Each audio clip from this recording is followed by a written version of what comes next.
Okay, so a good Saturday night, and we were back with another edition of the virtual Tack Room. I'm Lee Drake, from a member of the Red Shores team, and boy, I'll tell you, a week ago we launched a new show here with the help of UMI Sports and a number of people in the harness racing community, and we've had an opportunity, of course, to hear from a lot of people over the past week since last Monday, and so we decided that we put together another show here tonight. So we really do appreciate all the comments. We appreciate all the videos that were sent in and all the phone calls and texts and messages and photos as well. So what we're going to do tonight, I know Scott McLean is working in the control room central, in another location. Of course, this is all part of our self-isolation. This is day 12 for me and our family here, and social distancing and everything that we're doing. But you know what? With the help of technology, we're going to try to step it up a bit here this week and get some special guests on, whether it's through audio or video link, and do the best we can to have a little fun on a Saturday night, which is 9 o'clock here Atlantic Standard Time, 8 o'clock in Ontario, of course. And I know a number of people that are tuned in tonight, and so we do appreciate it. So let's try our best to hook everybody together as we stay apart. We're going to go to our first location tonight. I'm going to go out to Cornwall, my old stomping grounds out there, and my Red Shores co-host and on the show with us tonight in the virtual Tack Room. Let's go out and say hi to Peter McPhee. Peter, are you there? I'm here, Lee. Thank you very much. Great to be back with you and Jerry and Kent this week. Lee, we had a ton of feedback, as you said, all very positive on our first show. We thought we'd put together a second show. Lee, we've got some.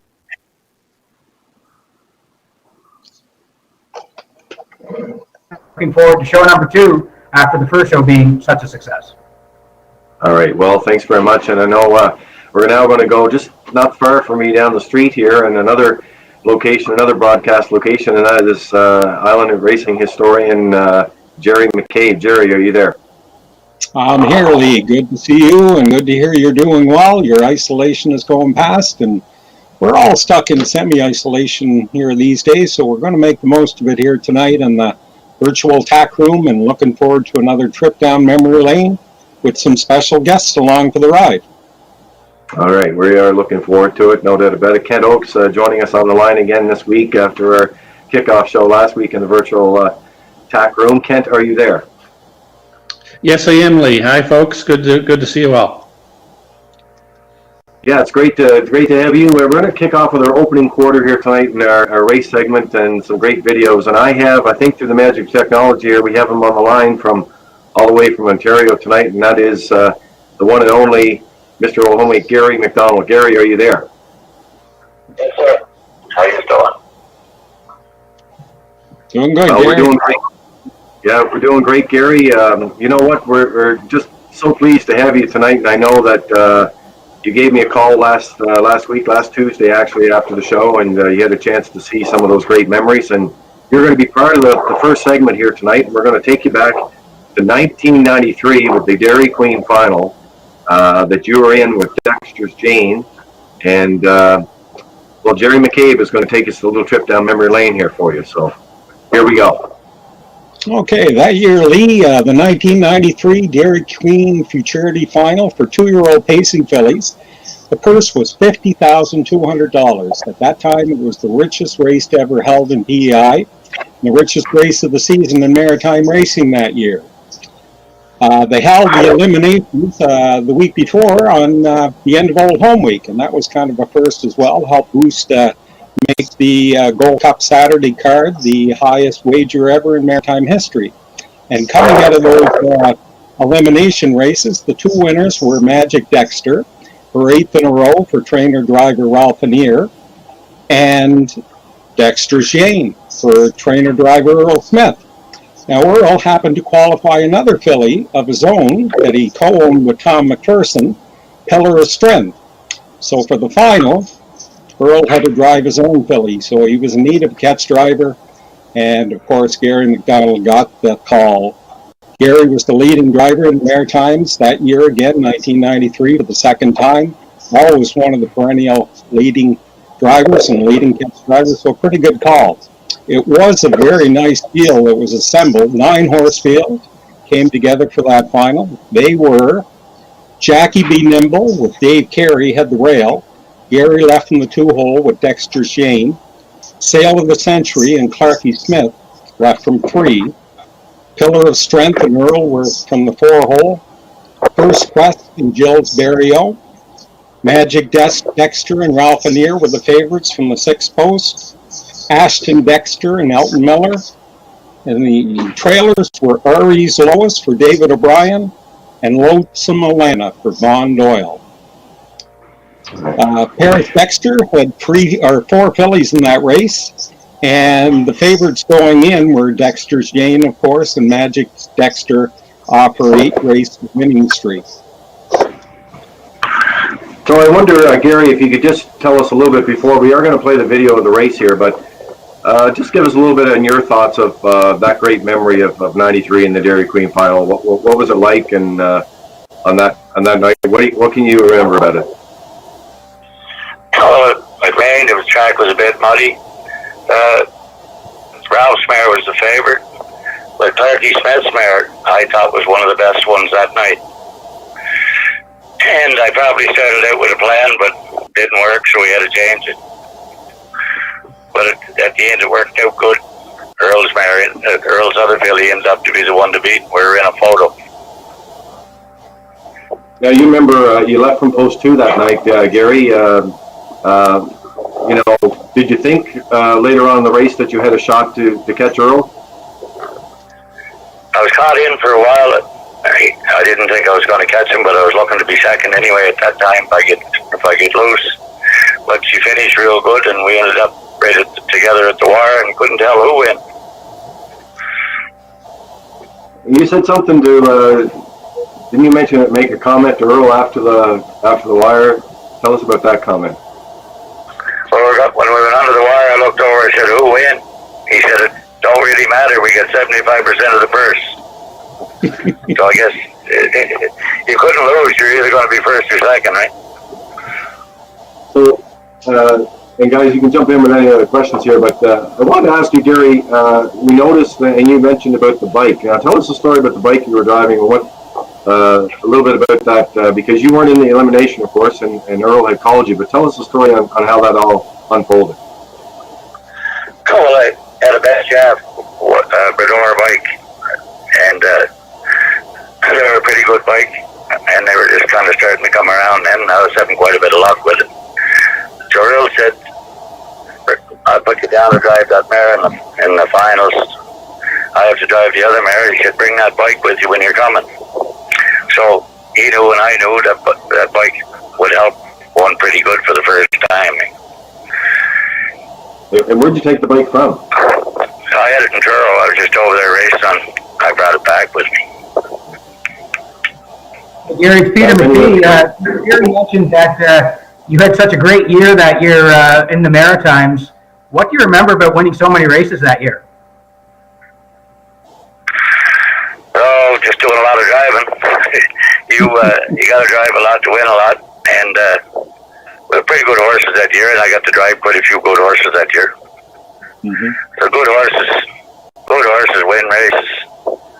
If you drive enough good horses, you don't drive them all terrible, you should win some. We have the video ready to go, Jerry. Do we want to go to the video and show that race from 1993? Perfect. Sounds like a great setup. It was a heavy track that night, as you'll see. They didn't have fenders on, but the track was well off, and it rained on and off throughout the day, and pretty good that evening to start. Again, 9 starters behind the gate. You'll see a number of those Cheetah Sulkies in action. Let's have a look. Race 11, top of the stretch, the Dairy Queen Futurity 2-year-old filly final purse, $50,200 has won Jackie B. Nimble. 2 Dexter's Jane, 3 Sale of the Century, 4 Pillar of Strength, 5 First Quest, 6 Magic Dexter, 7 Outside Ashton Dexter. Trailers are 8 Aries Lois, 9 Lonesome Alana. Here they come. I got it on the phone here. I can't hear it. Fine pacing, Jackie B. Nimble, Sale of the Century drives up to on the outside. Dexter's Jane getting away third. They drive into the first turn, led by Jackie B. Nimble up front. Sale of the Century parked down, looking for the night. Sale of the Century going to the top. Jackie Bienenbala is racing second. Dexter's Jane showing third. Fourth as they get to the opening quarter is Ariza Lois from 5 along to Milana. Pillar of Strength parked down in 6. First Quest from 7 Magic Dexter, and Ashton Dexter trails up front. Sale of the Century took them by the quarter in 31 seconds flat. Jackie Bienenbala is racing second. Ariza Lois drives the outside third. Showing fourth Dexter's Jane. Pillar of Strength is wide in 5. Off the top turn they come. Swinging for the half-mile mark. Sale of the Century is showing on top to the half-mile mark. Ariza Lois drives up to on the outside. Jackie Bienenbala is racing third. Wide fourth is Pillar of Strength. In 5, Dexter's Jane. Magic Dexter outside in 6. Lonesome Amana Ashton Dexter. And the First Quest trails the half. 102 and 2 fast. 3/8 all left to go in the Dairy Queen Futurity. Sale of the Century on top. Up to on the outside. Ariza Lois now alongside. There goes Magic Dexter up 4 wide on the outside. It's Sale of the Century. Pillar of Strength is now second. Pillar of Strength and Sale of the Century. Pillar of Strength going to the top. Ariza Lois wide second. Sale of the Century and Magic Dexter keeps on coming. 1:35 by the 3/4. They're coming from everywhere. Turning for home. It's Pillar of Strength. Magic Dexter. Dexter's Jane on the outside. Dexter's Jane and Pillar of Strength. It's gonna be too close to call. We'll need a picture between Dexter's Jane and Pillar of Strength. Photo finish in race 11. Ladies and gentlemen, bringing back to the wire is a champion 2-year-old filly in the Dairy Queen Futurity. Year number 2 entry, Dexter's Jane. 2-year-old Hasten Bay filly by Paris Dexter from the damn Blackberry line. Under Rusto and sitting on the strong gate. Aaron McDonald finished out in 40 minutes. What a horse race it was. We're gate to wire here this evening over the outgoing. Dexter's Jane in a photo finish over Pillar of Strength. 2:06 and 1 mile for 2. Dexter's Jane. On trackside.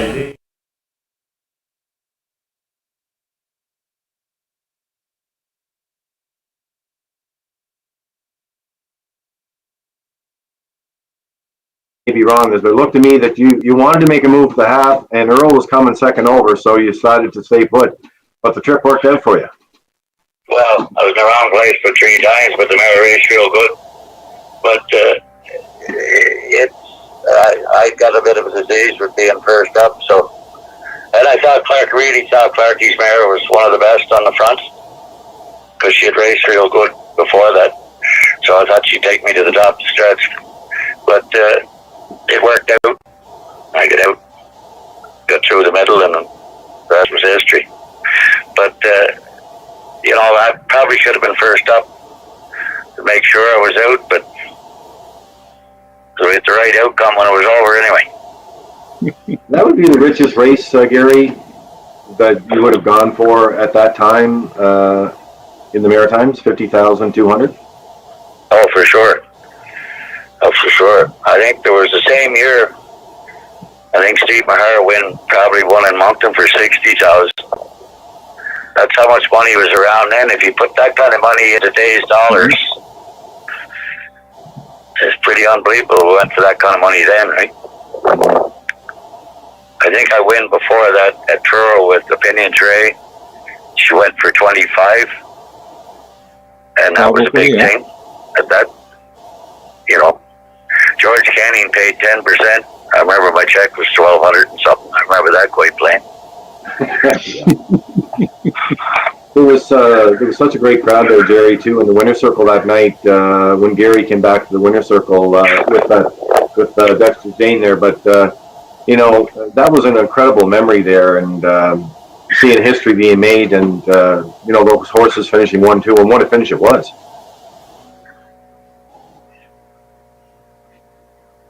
Sure was a heck of a race. From the 3/4 on, anybody could have won that race. but what an exciting, thrilling finish. I see Mike Smith chiming in, telling us that that was Earl Smith's second favorite win after his Gold Cup and Saucer victory with Ponnell Bay Matt, finishing first and second in that big stake. Russ Doyle owned the mare. She repeated again the following year in the Dairy Queen. He also had a winner, full sister to her the previous year, Dexter's Wine. She was also a Dairy Queen winner. And in that photo, we got to see the breeder, Winston Taylor. Winston bred both those top mares and was very pleased to see her come through as well. Also want to shout out to the grooms as well. Vonda Campbell was there, Dexter's Jane that night. You could see her in the photo with Wade Myers helping right beside her. Mm-hmm.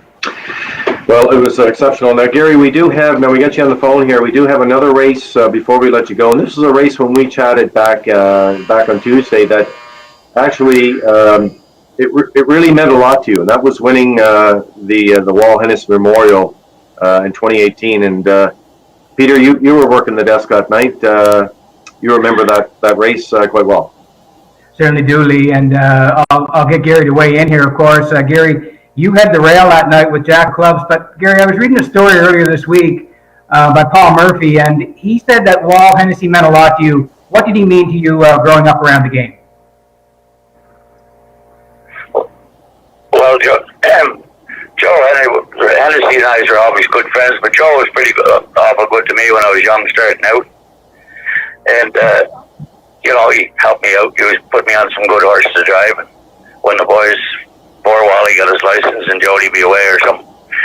And I'd win the Wall Hennessey a few times, but I'd never win it when it was the Joe and Wall Hennessey. So it was kind of good to win it that night. And I'm kind of semi-retired, so it was a good one to win when I ain't driving too much. And Gary, we do the rail and the horse race good. Yeah, Gary, you went quick early in that race, 28-1, 56-1 to the half. I think you had a feeling that the horse was super sharp that night. Well, I thought it stretched the rest of him a little bit, and then he was as good as they were. And what did it feel like coming back to the winner's circle and seeing the Hennessey family all around you, Gary, and that special photo and to win a race like that? It must have been a very special moment for you at that time. Oh, for sure. In the crowd of people, there's more people out for that race most times than the Gold Cup because there's so many connections. You know what I mean? So it's always pretty good. It's one of the bigger races. It's got to be and has been for a long time one of the bigger races to Arnold only. Don't matter the class or don't matter the purse. Mm-hmm. Yeah. All right. Well, let's take you back memory lane to 2018. This is the Joe and Wall Hennessey Memorial. Gary McDonald winning it with Jack of Clubs here on the virtual Tack Room. Rough and pacing, Jack of Clubs and Harbor Light Jerry in at the rail, firing out. Third into the turn, that's JR's Hurricane. Perfect Escape is fourth on the turn. Crossing over to be fifth is Dragon's Fire. Then Positive Art in sixth. Temple Sealster, he's unhurried seventh. And the trailer, that's Heart and Soul, the quarter pole bound. And Gary McDonald insisting on the lead with Jack of Clubs. Second is Harbor Light Jerry from the outside. Perfect Escape in a whole heap of trouble tonight. He's caught on the outside. 28-1, a solid opener. Racing fourth is JR's Hurricane. Fifth at the rail, that's Dragon's Fire. On the move on the outside, here comes Spook and Tempo Sealster. Moving to the outside, 7 Heart and Soul. Now the trailer, that is Positive Art. They're halfway home. Led by the Jack of Clubs from the outside. Perfect Escape is going to be out all the way. Oh, they're sitting up here. 56-1. They went 28 seconds flat in the second quarter. McDonald is serious with the Jack of Clubs going to 3/4 from the outside. Perfect Escape, a torturing trip. Coming on at the rail now, second is Harbor Light Jerry. 3 high, now to be third. Tempo Sealster, the 3/4 in the books. 1, 26-1, and the Jack of Clubs may have said, oh, good night to them. Clear by 4. Up into second is Tempo Sealster. Heart and Soul on the far outside. Third, Jack of Clubs down the stretch for the sizable lead. Coming to the wire now, and they won't catch him. Jack of Clubs for Gary McDonald. Tempo Sealster is second. Heart and Soul finishes third. 1:56-1. One of the all-time Old Home Week leading drivers is Gary McDonald. And he comes home each and every year since relocating to Ontario. And he put Jack of Clubs on top at every call tonight. Bay Pacing Gelding 4 by World of Rock and Roll from the Precious Bunny Dam, CC Chloe. Gary McDonald, Dundas, Ontario, the owner, trainer, and the driver. The horse scores in 1:56 and a 1/5. Jack of Clubs in the Joe and Wall Hennessey Memorial with that trackside presentation. Well, I have to say, you nailed it, Gary, when you said there was a lot of people in the winner's circle that night. Boy, I'll tell you, when you come back there, was that Wally that gave you the big hug there going in the winner's circle? Yeah. We were talking earlier in the week, and he asked me if I had won in it, and I said I did. And he said, how'd you draw? I said, the rail. And I said, if he gets beat, he's going to get beat. He's not going to get caught in. So you get kind of a kick out of that. For sure. Guys, is there anything else to add before we get to the championship photos? And, Gary, you won, 10 driving championships in a row? 11, Lee. Yeah, 10 in a row. 11, yeah. Yeah. I win 11, but I win 10 in a row. I think Gordy Hennessey beat me after I got my first one, and then I win 10 after that. And then Kenny Arson put me out of business. Kenny was just getting going. And he was pretty good driver and still is. Gary, just quickly, it is the Francis McIsaac Memorial Award. What did a guy like Francis mean to you when you were racing against him? I didn't catch you that time. What did Francis McIsaac mean to you? The award named after Francis McIsaac. What did? Francis.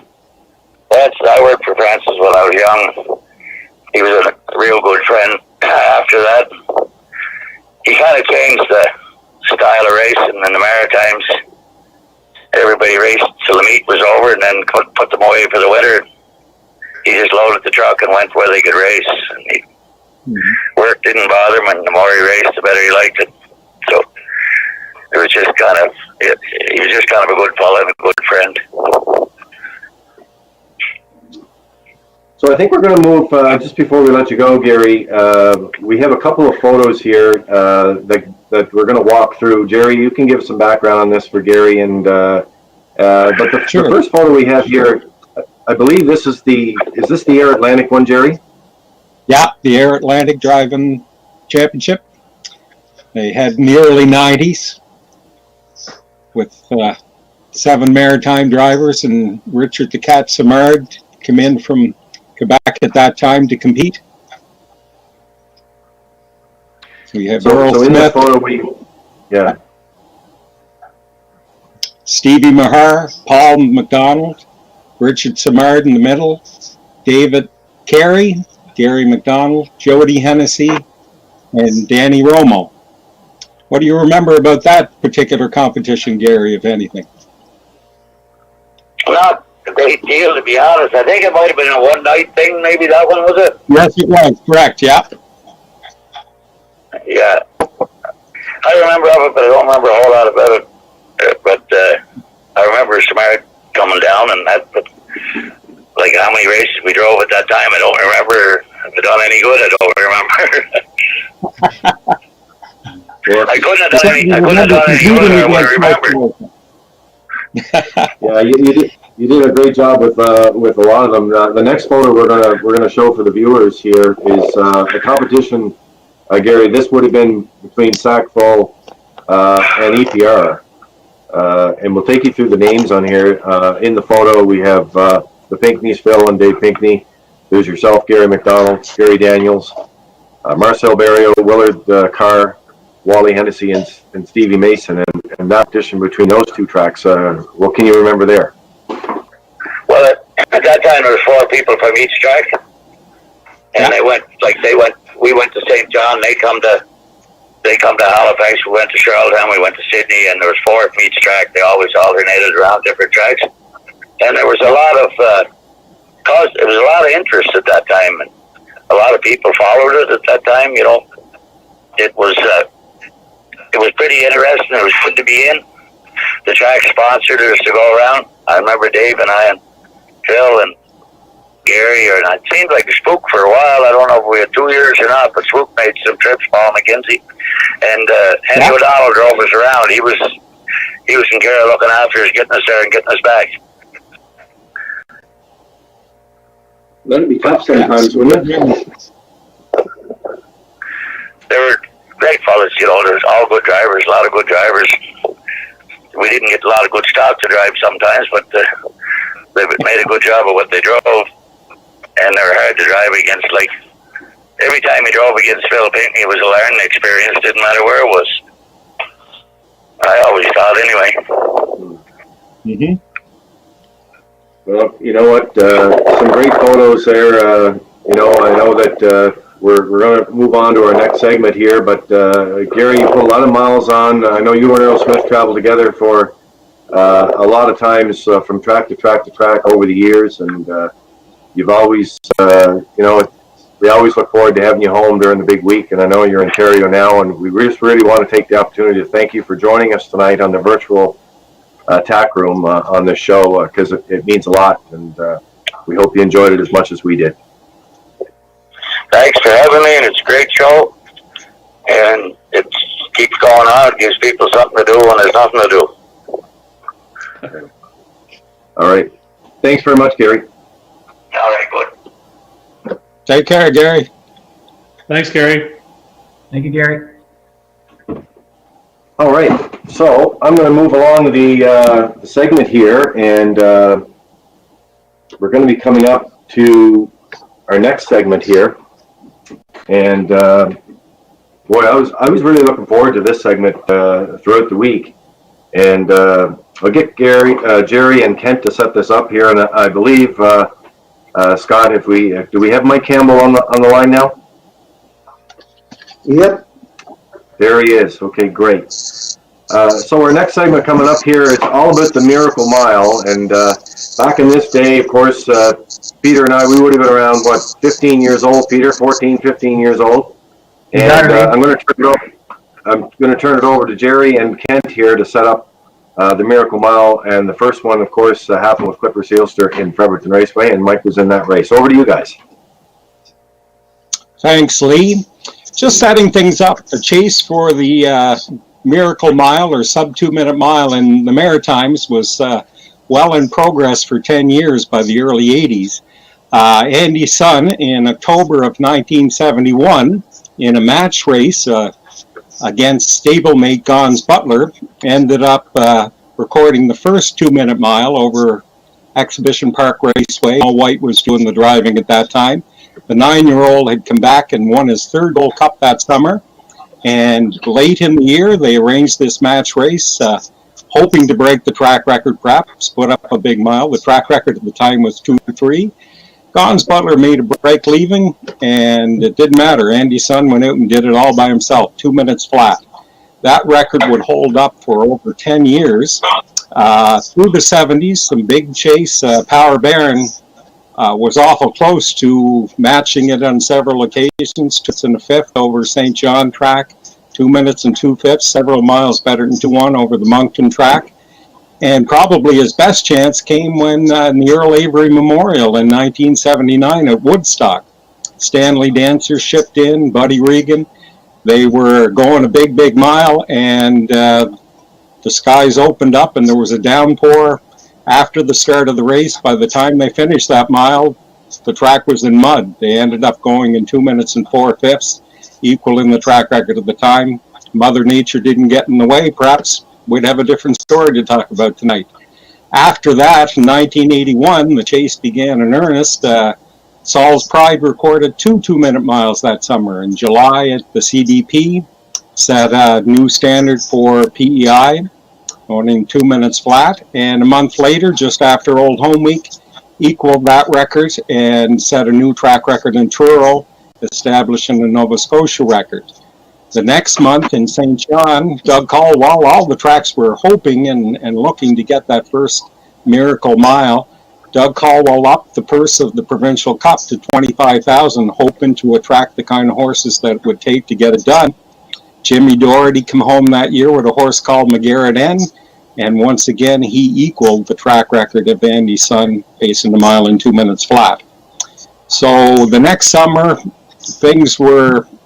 the expectations were high. It was going to happen in one of these big races, whether it be in Sackville, Charlottetown, St. John, but nobody was quite prepared for when the word came out that the Miracle Mile had happened in Fredericton one Monday evening in July.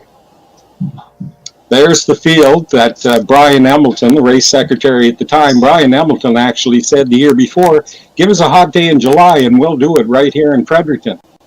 Well, he was prophetic. He put together a free-for-all, an overnight class on Monday night, bumped the purse up a little bit to $2,000 to entice Paul Perry, the owner of Big U, who had shipped into the Maritimes he had been racing at the Meadowlands with that horse, but he shipped him home specifically to race his hometown race, the Governor's Plate.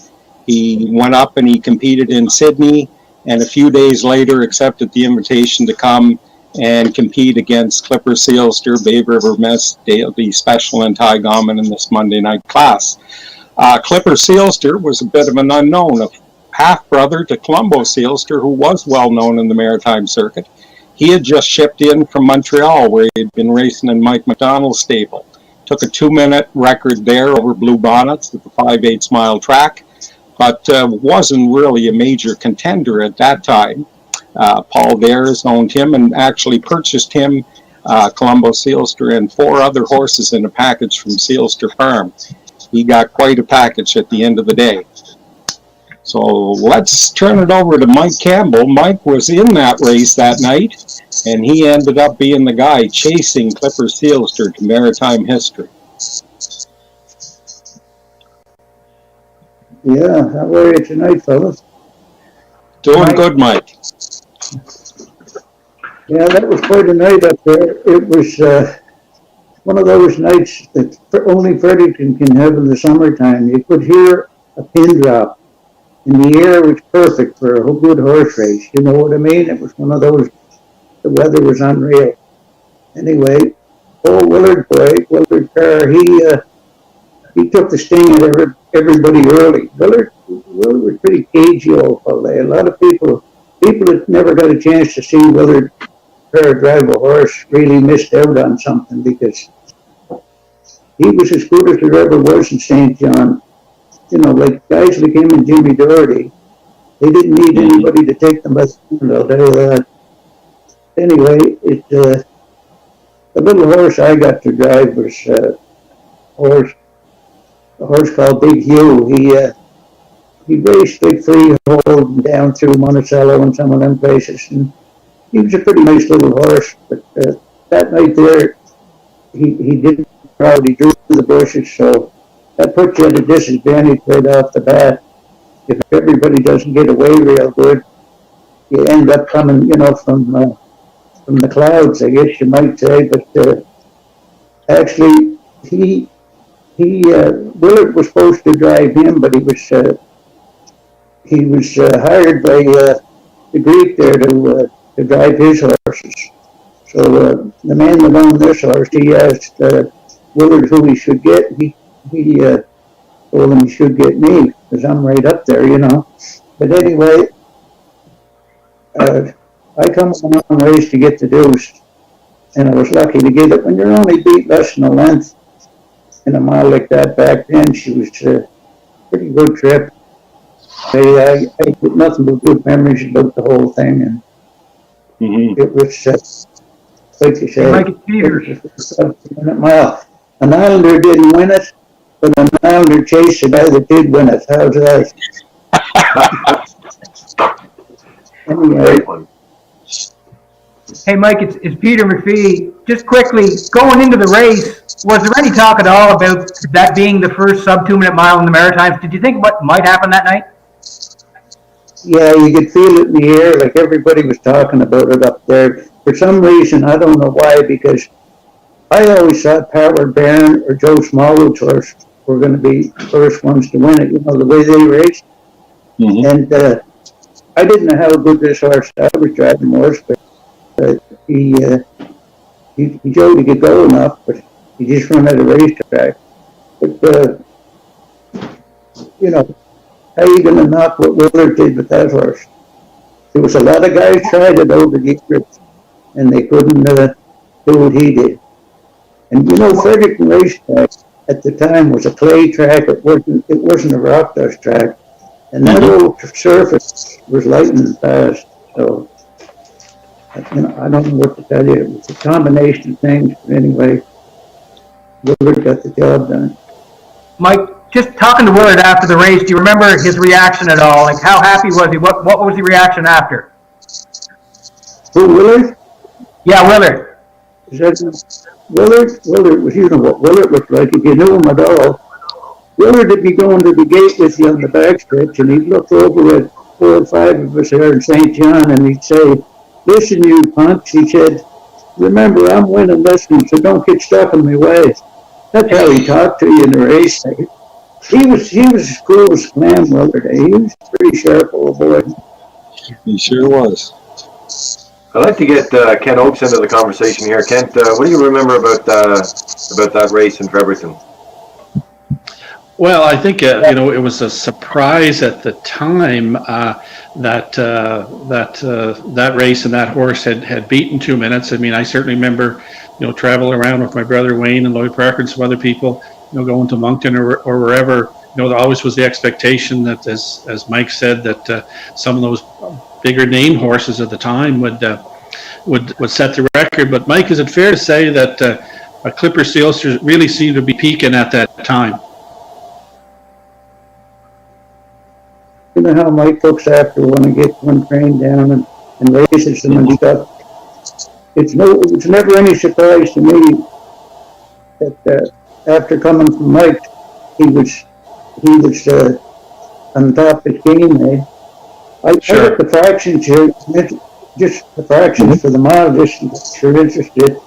Actually, it was July 19th, 1982, which is 38 years this summer. And the fractions were 29 flat, 58 and 4, 128 and 3, 159 and 3. So that's going back to then. Those fractions early in the mile were almost unheard of, weren't they? That probably would have been the fastest half ever at Fredericton at the time, would have been, Mike? Everybody that used to go there, when I first went there to race in the 60s, somebody said something, "How's your horse?" And I said, "Not bad, he can pace around 2.7. And they said, "Oh, geez, don't worry about that. He'll go 3 or 4 seconds faster than that here." But they didn't always, but the track always had the name of being a quick piece of dirt, eh? Mm-hmm. Yeah. So, anyway. It sure did. I think, The surprising element about that mile as well, Brent Briggs, who later managed Fredericton Raceway and tells a great story in his blog, The Fredericton Scene. At the time, Brent was 15-year-old columnist for the Atlantic Post-Calls covering Fredericton. So after that big race, he excitedly called up Atlantic Post-Calls editor Doug Harkness to relate that we did it. Clipper Sealster won in 159 and 3. And Doug responded to him, telling them, "Clipper? You mean Colombo Sealster, don't you?" Doug, not being that familiar with Clipper Sealster and assuming the young columnist just made an error, and Brent repeated, "No, Clipper, I told you. Clipper Sealster, 159 and 3. They did it." Well, anyway, it took quite a while for Doug to verify the facts that indeed it was Clipper Sealster. About 10 days after that race, Clipper Sealster went and we'll see a photo later, he was invited to go to the Crookshank, but they had already invited Colombo Sealster, his half-brother and stablemate. They went with Colombo instead. Colombo ended up winning the Founders Cup, the Crookshank, that year. Clipper Sealster won the backup class. Turned out he did race the Gold Cup trials later that summer, finished fourth in this division. They elected to race Colombo in the final. He never did win a major free-for-all in the Maritimes, but he'll go down in history as the horse, the first one to ever beat that 2-minute barrier. So we have the photo that I think, Mike, this photo that's coming up here, this is a photo of Willard coming under the wire here, and he had his arm in the air, and a lot of drivers, of course, back then carried stopwatches, and you could see the fans cheering. This is what an iconic photo that is. Put the stopwatch up in the air, showing everybody. He knew he beat 2 minutes, which wouldn't be, you know. Willard was, like I say, he was a good horseman, that guy, and a good fella. Yeah. Now we're going to move to the post calls, Atlantic post calls. When you talk about the Atlantic post calls, there it is, the headline right there, and Jerry was talking about it. We finally did it. 2-minute barrier smash, new standard 159. And I have to say something about Doug Harkness. Doug Harkness, I mean, he was just, they called him the Dean with racing, but when the Atlantic Post calls came out, and when it came out, it was one of those race calls, and it still is today, but when that came out with that headline, boy, there must have been a lot of crowd people around in Fredericton at that time to see that headline. Yeah, the people talked about it for long. They still do once in a while. You know, you'll hear somebody going on about it. But by today's standards, listen, it's like a fellow said to me, some night they'll go, after that race was over and everybody was back in the paddock and stuff.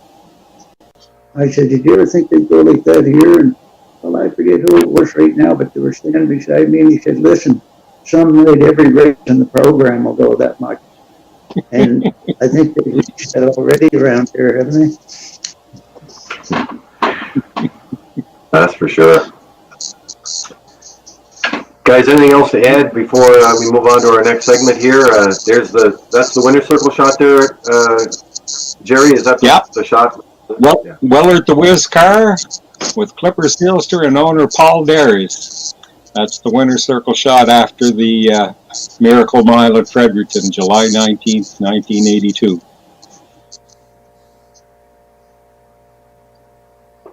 Well, that is wonderful. And Mike, it's a pleasure to have you on tonight. I know we talked to you and Joan last night there, and to get you come on here tonight and talk about that remarkable Miracle Mile there with the Clipper Sealster, that was amazing. It's a great memory for the virtual tack room tonight, and it's only fitting, I think, to end off with the fact that, you know, in every tack room in the Maritimes after that happened, everybody would be talking about that night in Fredericton, and you were part of that history. Yeah, well, thanks for asking me, and the whole 9 years. It's always, I like talking about the old days, but it's, I still can't figure out how you and Peter can go back so far, because, God, you got to be older than I am to do that. I didn't think you fellas were that old.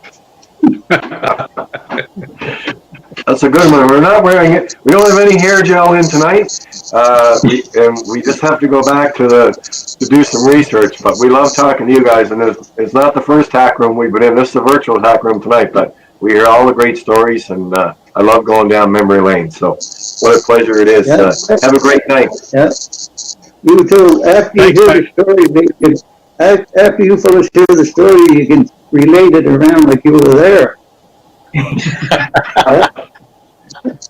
I think we might do that around 10:15 tonight. Thanks, Mike. Awesome job. Thanks, Mike. Okay. See ya.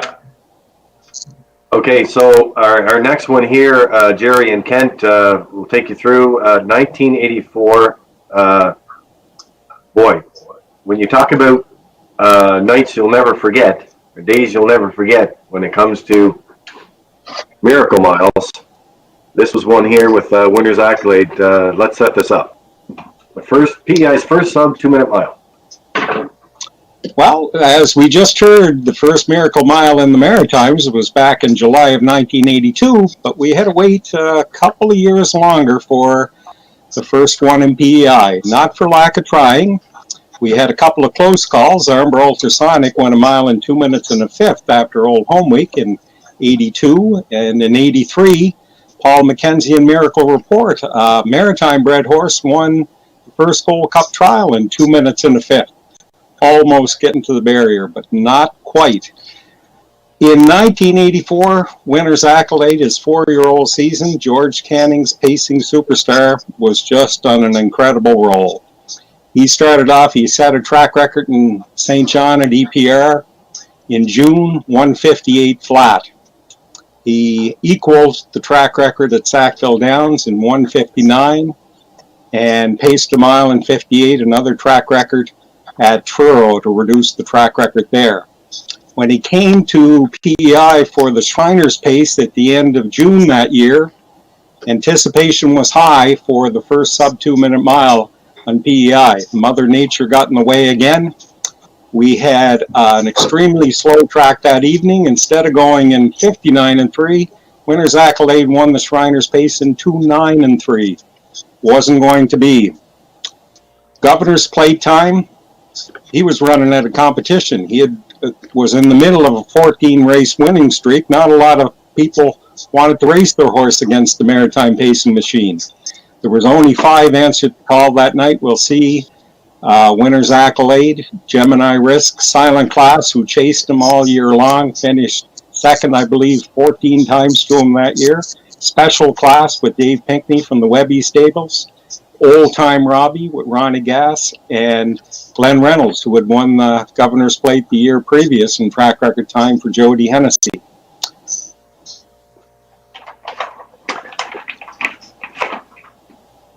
Well, that was, when we were looking over this, and of course, again, we weren't very old when this took place, and that's what Virtual Tack Room is all about, going down memory lane here tonight. And I know Kent has something to add here when we get through the race, but I think we're ready. Are we ready to go through want to go through the video right now? Take you back to the call in Summerside Raceway?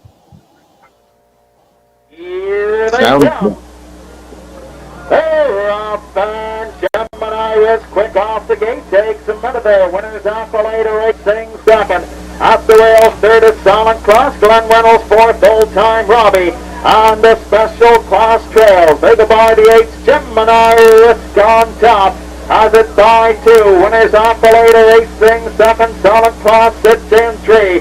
Come 4 is Glenn Reynolds, Old Time Robbie. Your trailer Special Class by the opening quarter. Gemini Risk on top. Winner's accolade gets closer. Second, Silent Class third. 29 and 4 by the opening quarter. With the lead up front is Gemini Risk. Winner's accolade racing second. Silent Class sits in third. Glenn Reynolds racing fourth. They swing for the half.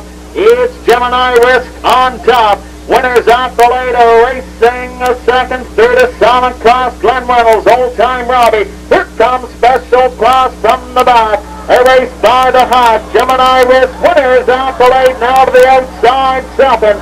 A race by the half in a minute 3/5. On to the 5/8 they go. Winner's accolade on the outside to the top. Gemini Risk racing second. Silent Class. Special Class in 4. A race to the 3/4. The pacing machine is on top. He takes them by the 3/4. Winner's accolade by 2. Gemini Risk racing second. Silent Class. Special Class. Old Time Robbie. Glenn Reynolds now trails.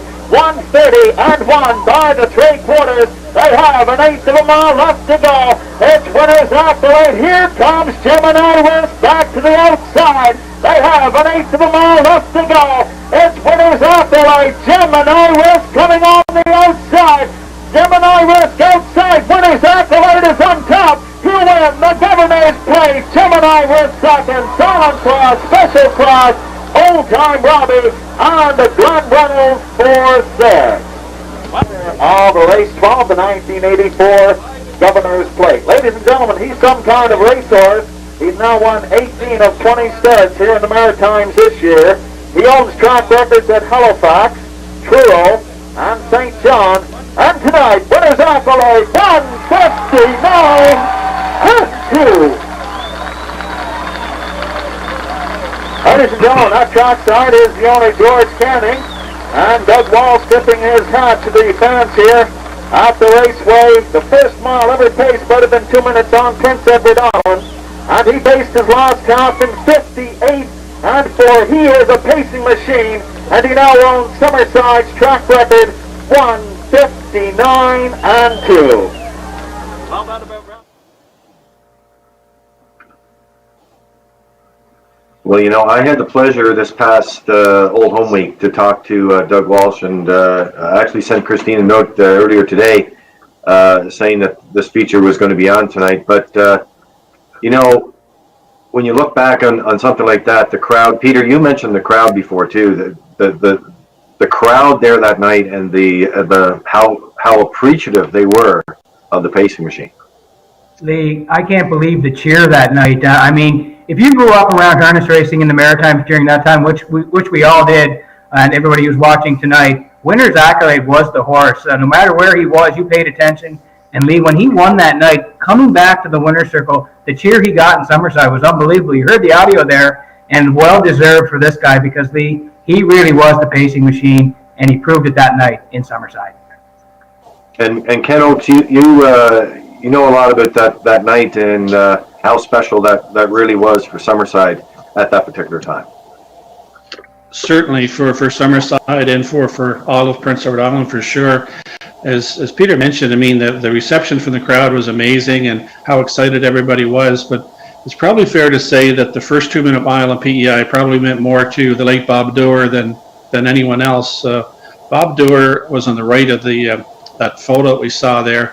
Bob Dewar attended his first race at Summerside Raceway in July 1st, 1930. He was a founding member of the Prince County Horsemen's Club, which was formed in 1960, and was a director until his passing in 1986.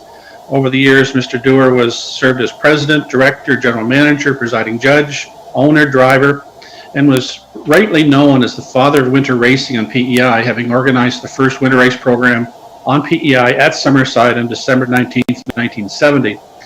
He personally groomed the track before most major events, and he kissed the track when the sub 2 minute mile was achieved.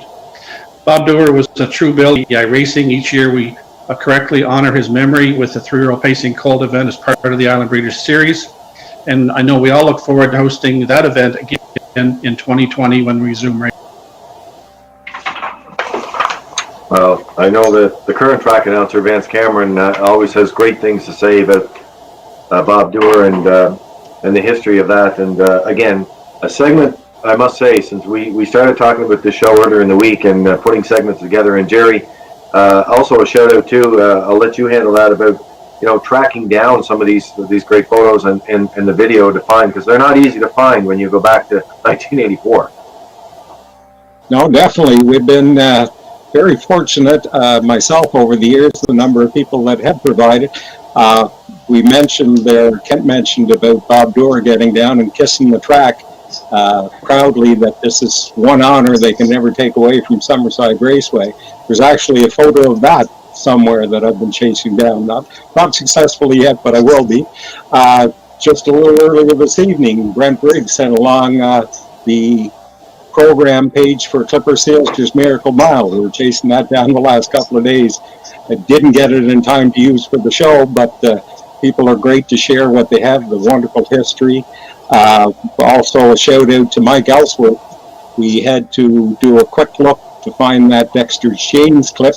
Mike, who operates the Maritime Classics YouTube channel, he had it in his collection and went to work to rip it for us and make it available to share with everybody tonight.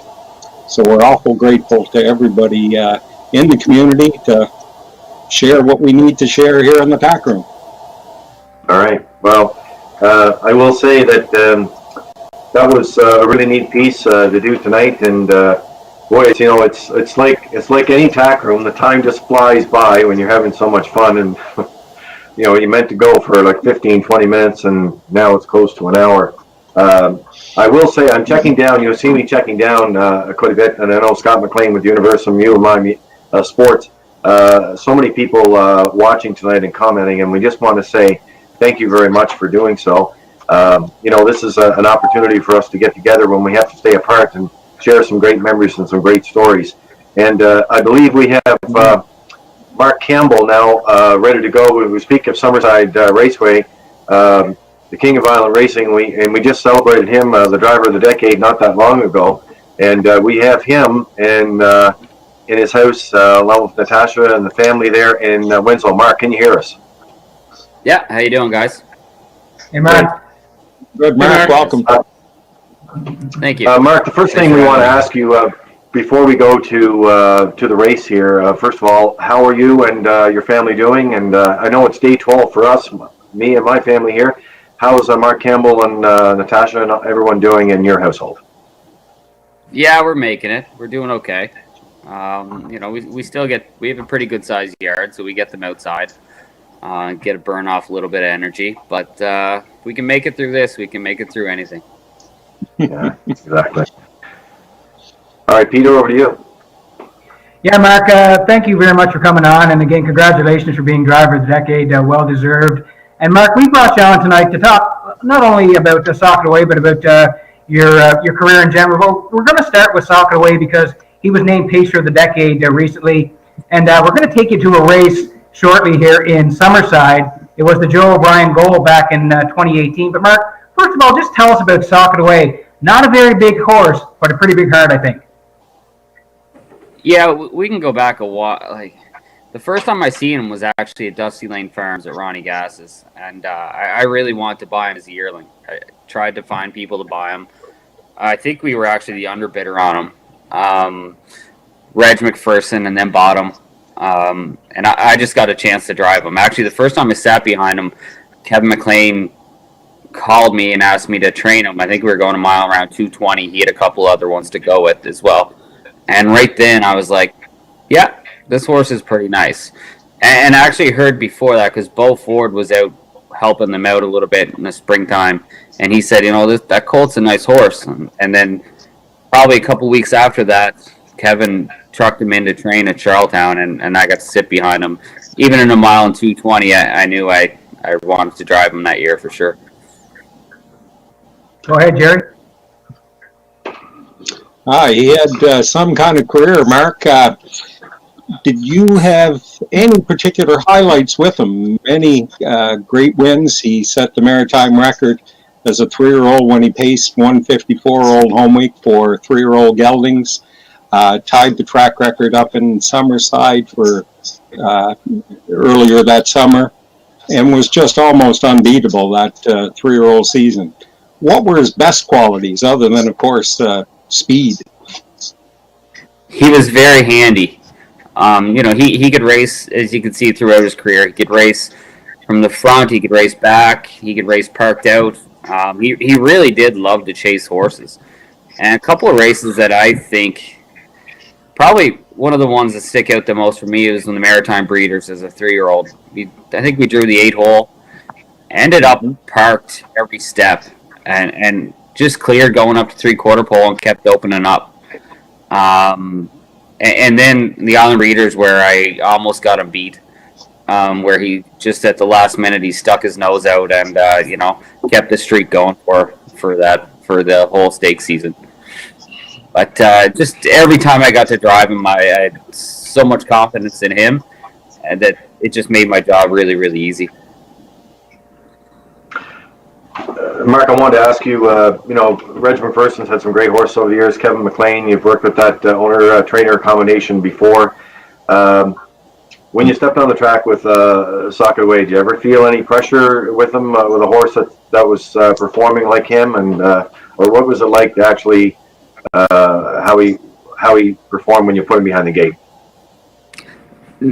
Yeah, there's always pressure. I mean, when you get to drive in those races and a horse like that. But like I said, he was so handy. He didn't need a trip that I felt pressure, but you knew he could dig you out of a tight spot if needed be, as long as I could show him some track and not get him caught in or drive terribly bad. that he was probably going to dig me out of a hole and just put him in the right place, and he could do it.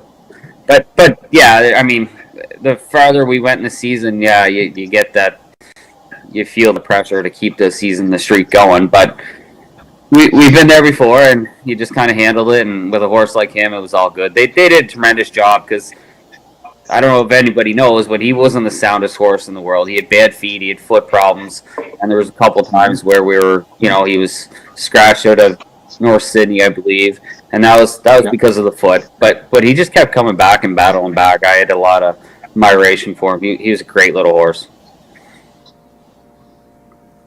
Well, we can go to the race now, Mark, and we'll watch the race. It was September 30th at Joe O'Brien Gold in Summerside. We'll play it and come back and get your comments from that. Sure. Rough and pacing, half cut, leaving out towards the rail, socket away. Joining them on the outside third is the Great Maelstrom. Fourth towards the cones, Hamac Diamond, and the early trailer is Dusty Lane Sam. So the 3-year-old Colt Pacers settle up with pylon positions and socket away on a 13th race win streak this season, leading them to the quarter for Mark Campbell. Tucked away second is half cut, with the leaders third, the Great Maelstrom. Back into fourth, Hamac Diamond, and the trailer, that's Dusty Lane Sam, 29 seconds flat. Open it up. They're midway around the paddock turn for the first time. Socket away will put the numbers on the board. Racing from second is half cut. That's the Great Maelstrom in third, Hamac Diamond fourth, and then the trailer, Dusty Lane Sam fifth. They're halfway home in the O'Brien Gold, led by Socket Away. Half cut tracking in the 2-hole, the Great Maelstrom third. Hamac Diamond closed up fourth, and Dusty Lane Sam trailing fifth. 58 seconds flat was the opening half mile. That's a pair of 29-second quarters. They're on the back stretch for the final time. Socket Away leading them to 3/4. Half cut is going to stick right with them today. The Great Maelstrom's in third. Hamac Diamond fourth. Dusty Lane Sam on the outside fifth. They're by 3/4 now. They were there in 1:27 flat. That's another one in 29 seconds. Down to an eighth to go. Socket Away homeward bound. Half cut is there second. The Great Maelstrom in third. Hamac Diamond fourth. Dusty Lane Sam fifth. Nobody made a move. Socket Away 14 for 14 this season. Half cut was second. The Great Maelstrom third. Time for the mile in 1:54.3. Wow! So there he is, Mark, and just your reaction off of that race, and again in general, just what kind of a special horse he was. Well, like he could, like I was saying, his gait was so efficient. Like, you see how he come a last quarter there, the way he did, and he didn't really change the way he looks. You just touch the gas pedal and he could hit 2 or 3 gears so quick that he just could open up on a horse very, very, very fast. And he just had everything. He had everything you wanted. And he kind of let me do what I want to do, and that made him so successful as well. I mean, that day I was a little bit worried. I mean, half cuts on your back. I knew he was on my back the whole way. And that's why halfway around the last turn I stepped on the gas pedal to open up a little bit, but he that day he got stronger the farther we went. He just, because he could leave 27 and just come right back to you and manage the rest of the race, and you could go another quarter in 29 or 30, wherever you want to go. He just did what you wanted him to do. Perfect horse, always was. I loved him, still do. When you get Pacer of the Decade, that certainly means something. On that day, every time I watch that race, Mark, too, it's safe to say he had more in the tank that day. He just looked so relaxed coming through the stretch. He definitely did. I mean, he was kind of funny. Sometimes he'd wait, if he was on the front, he'd wait for somebody to for him to hear somebody to get in that extra gear. You might have to give him a little extra tap, but most times, I really did love chasing horses better with him. Come first up, and he kind of wait for you, and then you touch the gas again, and he'd go. But again, just a perfect animal. Mark, it's Kent here. Just to switch gears just a little bit, certainly congratulations on being the driver of the decade, and certainly that an achievement like that is also a testament to you and also to your family. I know family is very important to you. Your late grandfather Charlie and your uncles and your mom and your late uncle and all your family. You often see them in the winner's circle. Can you touch on how important it is to have that family support to be able to achieve what you've done for the last 10 years and over in racing? It wouldn't be possible for me. They're the backbone. Like you know, I've said it. My grandfather is the reason I'm in the game. My kids and my wife and my family and everybody else that I've dragged along with me along this road, they're the reason I keep doing it. But to be able to take all my kids and my wife and Natasha, we can all go to the barn, we can do our thing. I like seeing my kids' involvement in it. You know, I always ask that question in Truro at the banquet, would I, you know, want my kids to be in this business? I said, why not? Anything to get them away from the screen or TV or whatever, and you get to learn your responsibility and respect for an animal. So without them, I wouldn't be here talking to you guys. I know that. So it's pretty important to me. Well, I know that there was, you did a great job in Truro. We had a great day with you and your family during the Driver of the Decade date at Red Shores. I know we were very proud of that, to play a role in that, and you did an awesome job with the article in Trop Magazine as well. So, you know, this is a great opportunity to have everybody on tonight, and it's coming to an end of our show here. We just want to say that we do have a number of people that are tuning in tonight, making comments here. Also, UMI Sports, who do just a wonderful job. Scott McLean, Matt Kavanaugh. But if you do have a photo or if you do have a video that you want to send in before we sign off tonight, you can send it to info@universum.ca. There it is right there. Submit photos at info@universum.ca for the virtual tack room. And I know, Mark, you have a big stable this year. And I know there's a lot of work. I know that you're having some downtime right now, and you and Natasha and the kids, and well deserved. And I think it's a very important message for us to send out tonight, that if we all do what the medical professionals tell us to do, whether it's self-isolation and social distancing, we'll be back to this great game that we love. So best of luck in the season coming up. I know you have a lot of horses under your care, and you got a great team. Best of luck for 2020. Thank you very much. All the best, Mark. Thanks for having me. Thanks, guys. Thanks, Mark. Appreciate it. Okay, so, boy, I have 10:08, guys. What do you have? Same time in our time zone here. I think so. It is interesting. The folks that are Time in the tuned in factory tonight. just flies. Great job by everybody tonight, Lee.